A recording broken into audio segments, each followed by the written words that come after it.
അസ്സലാമു അലൈക്കും. എന്തൊക്കെയുണ്ട് വിശേഷങ്ങൾ? എല്ലാവർക്കും സുഖമാണെന്ന് വിശ്വസിക്കുന്നു. ഞാനിവിടെ സുഖമായിട്ടിരിക്കുന്നു. അപ്പോൾ ഇന്ന് ഞാൻ വന്നിട്ടുള്ളത് ഒരു ബീട്രൂട്ട് ലഡുവിൻ്റെ റെസിപ്പിയുമായിട്ടാണ്. പിന്നെ ഇതുവരെയും ചാനൽ സബ്സ്ക്രൈബ് ചെയ്യാത്തവരുണ്ടെങ്കിൽ ചാനൽ ഒന്ന് സബ്സ്ക്രൈബ് ചെയ്യുക. അപ്പോൾ ബെല്ലൈക്കൺ പ്രസ് ചെയ്ത് അതിൽ ഓൾ എന്ന ഓപ്ഷൻസ് കൂടി ഒന്ന് ക്ലിക്ക് ചെയ്യണേ.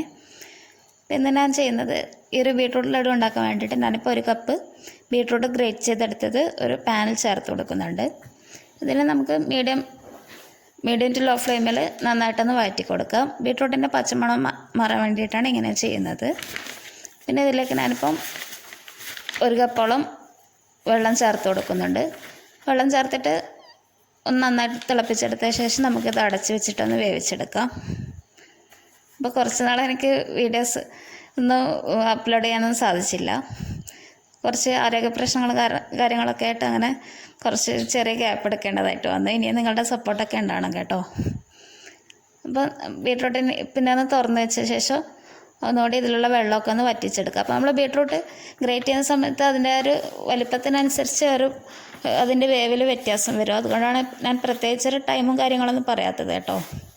പിന്നെ ഇതിലേക്ക് ഞാനിപ്പോൾ അരക്കപ്പ് തേങ്ങ ചിരകിയതോടെ ചേർത്ത് കൊടുക്കുന്നുണ്ട്. നമ്മൾ ബീട്രൂട്ട് ഏത് മെഷറിങ് കപ്പിലാണോ അളന്നെടുത്തിട്ടുള്ളത് അപ്പോൾ ആ ഒരു കപ്പിനനുസരിച്ചിട്ട് തന്നെ മറ്റുള്ള ഇൻഗ്രീഡിയൻസൊക്കെ അളന്നെടുക്കുക. ഇപ്പോൾ 2 മീഡിയം സൈസ് ബീട്രൂട്ടാണ് കേട്ടോ ഞാൻ ഉപയോഗിച്ചിട്ടുള്ളത്. പിന്നെ ഇതിലേക്ക് പഞ്ചസാര കൂടി ചേർത്ത് കൊടുക്കുക. ഞാനിപ്പോൾ അരക്കപ്പിനെക്കാട്ടിൽ ഒരു 2 ടേബിൾ സ്പൂണൊക്കെ കുറച്ചിട്ടാണ് ചേർക്കുന്നത്. വേണമെങ്കിൽ അരക്കപ്പ് വരെ ചേർക്കാൻ കുഴപ്പമൊന്നുമില്ല. പഞ്ചസാര ചേർക്കുമ്പോഴത്തേക്ക് ഇത് ഇത്തിരിയൊരു ജലാംശമൊക്കെ ഉണ്ടാവും. പിന്നെ ഇതിലേക്ക് ഏലക്കപ്പൊടി കൂടി ചേർത്ത് കൊടുക്കുന്നുണ്ട്. ഏകദേശം ഒരു 3/4 ടീസ്പൂണാണ് ചേർക്കുന്നത്. ഇതിൽ ടേബിൾ സ്പൂണാണ് എഴുതിയിട്ടുള്ളത്, ക്ഷമിക്കണം. പിന്നെ ഇതിലേക്ക് 2-3 ടേബിൾ സ്പൂൺ വരെ പാൽപ്പൊടി കൂടി ചേർത്ത് കൊടുക്കാം. അതുകൂടി ചേർത്തിട്ട് നന്നായിട്ട് ഇളക്കി കൊടുക്കണം. പാൽപ്പൊടിയൊന്നും അങ്ങനെ പ്രത്യേകിച്ച് അളവൊന്നുമില്ല.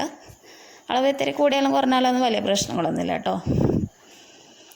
പിന്നെ ഇനിയും നിങ്ങൾക്ക് വീഡിയോസൊക്കെ ഇഷ്ടമാണെന്നുണ്ടെങ്കിൽ എന്തായാലും ലൈക്ക് ചെയ്യുക. അതുപോലെ തന്നെ നിങ്ങളുടെ ഫ്രണ്ട്സിനും ഫാമിലിക്കൊക്കെ ഒന്ന് ഷെയർ ചെയ്ത് കൊടുക്കണേ. ഇനിയും സബ്സ്ക്രൈബ് ചെയ്യാത്തവരൊക്കെ ഉണ്ടെങ്കിൽ ഒന്ന് സബ്സ്ക്രൈബ് ചെയ്യുക. ഇതൊക്കെ ചേർത്തിട്ട് നന്നായിട്ടൊന്ന് ഇളക്കി കൊടുക്കുക. ഇപ്പം നമുക്ക് ഇതൊരു ലോ ടു മീഡിയം ഫ്ലെയിമിൽ തന്നെ ചെയ്തെടുത്താൽ മതി. പിന്നെ കുറച്ച് നെയ്യ് കൂടി ചേർത്ത് കൊടുക്കാം. ഏകദേശം ഒരു ടേബിൾ സ്പൂൺ വരെയൊക്കെ ചേർത്താൽ മതി.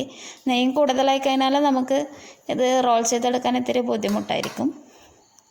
അതുപോലെ തന്നെ ഇതിലുള്ള വെള്ളം നന്നായിട്ട് വറ്റിച്ചെടുക്കാനും ശ്രദ്ധിക്കണം. വെള്ളം നന്നായിട്ട് വറ്റിച്ചെടുത്തില്ലെങ്കിൽ നമുക്ക് ഇത് റോൾ ചെയ്തെടുക്കാൻ ബുദ്ധിമുട്ടുണ്ടാവും. അപ്പോൾ ഇനി നമുക്കിത് ഹൈ ഫ്ലെയിമിൽ തന്നെ ഇട്ടിട്ട് ഇതിലുള്ള വെള്ളമൊക്കെ നന്നായിട്ടൊന്ന് വറ്റിച്ചെടുക്കാം. നല്ലോണം തന്നെ ഇതിലുള്ള ജലാംശം വറ്റിച്ചെടുക്കാൻ വേണ്ടിയിട്ട് ശ്രദ്ധിക്കണം. പിന്നെ ഈ ഒരു റെസിപ്പിയെക്കുറിച്ച് പറയുകയാണെങ്കിൽ നമുക്ക് വളരെ എളുപ്പത്തിൽ ഉണ്ടാക്കാൻ പറ്റുന്ന ഒരു റെസിപ്പിയാണ്. കുട്ടികൾക്കൊക്കെ എന്തായാലും ഇഷ്ടപ്പെടും ഈ ഒരു റെസിപ്പി. പിന്നെ ഇതിലേക്ക് കുറച്ച് അണ്ടിപ്പരിപ്പ് കൂടി ചേർക്കുന്നുണ്ട്. ഇതൊക്കെ നിങ്ങളുടെ കയ്യിലുണ്ടെങ്കിൽ ചേർത്താൽ മതി, നിർബന്ധമൊന്നുമില്ല. പിന്നെ അതുപോലെ തന്നെ നമുക്ക് നിലക്കടലയോ അങ്ങനെ ബദാമോ എന്ത് വേണമെങ്കിൽ നമുക്ക് ചേർക്കാം. നമ്മുടെ കയ്യിലുണ്ടെങ്കിൽ ചേർക്കാം, ഒട്ടും നിർബന്ധമില്ല കേട്ടോ. പിന്നെ വെള്ളമൊക്കെ നന്നായിട്ട് വരുന്ന സമയത്ത് നമുക്ക് ഫ്ലെയിം ഓഫ് ചെയ്തിട്ട് ഇതൊന്ന് ചൂടാറാൻ വേണ്ടിയിട്ട് വെക്കാം. പിന്നെ ഞാനിപ്പോൾ ഇതിനെ ചെറിയ ചെറിയ ബോൾസ് ആക്കിയിട്ട് അങ്ങനെ എടുക്കുന്നുണ്ട്. നമുക്ക് കയ്യിൽ എണ്ണയൊന്നും തടവേണ്ട ആവശ്യമൊന്നുമില്ല. പെട്ടെന്ന് തന്നെ ചെയ്തെടുക്കാൻ പറ്റുന്നൊരു റോൾ ചെയ്തെടുക്കാനൊക്കെ പറ്റും. ചെറിയൊരു നാരങ്ങ വലുപ്പത്തിൽ റോളാക്കി എടുത്തിട്ട് ഇതിനെ വെളുത്ത എള്ളിലൊന്ന് ചെറുതായിട്ടൊന്ന് റോൾ ചെയ്തെടുക്കുക. ഇതൊക്കെ കാണാനൊരു ഭംഗിക്ക് വേണ്ടി ചെയ്യുന്നതാണ്. വെളുത്ത എള്ളൊക്കെ കയ്യിലുണ്ടെങ്കിൽ എന്തായാലും ചേർത്ത് കൊടുക്കാം കേട്ടോ. ഇതൊക്കെ നമുക്ക് കുട്ടികൾക്കാണെങ്കിലും മുതിർന്നവർക്കൊക്കെ ആണെങ്കിലും ആരോഗ്യത്തിനൊക്കെ വളരെയധികം നല്ലതാണ് ഈ ഒരു എള്ളൊക്കെ. കാണാനും നല്ല ഭംഗിയുണ്ട്. ഈ ഒരു റെസിപ്പി എല്ലാവർക്കും വളരെ പെട്ടെന്ന് ഉണ്ടാക്കാൻ പറ്റുന്ന റെസിപ്പിയാണ്. കുട്ടികൾക്കൊക്കെ നന്നായിട്ട് ഇഷ്ടപ്പെടും. എല്ലാവരും ഈ ഒരു റെസിപ്പി തീർച്ചയായിട്ടും ട്രൈ ചെയ്ത് നോക്കണം. നിങ്ങളുടെ അഭിപ്രായങ്ങളൊക്കെ എന്തായാലും കമൻറ്റ് ചെയ്യാം.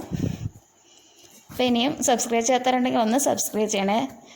ഇനിയും നിങ്ങളുടെ സപ്പോർട്ട് എന്തായാലും ഉണ്ടാവണം. അപ്പോൾ ഇനിയും നല്ലൊരു റെസിപ്പിയുമായിട്ട് അടുത്ത എപ്പിസോഡിൽ കാണാം. Thank you for watching.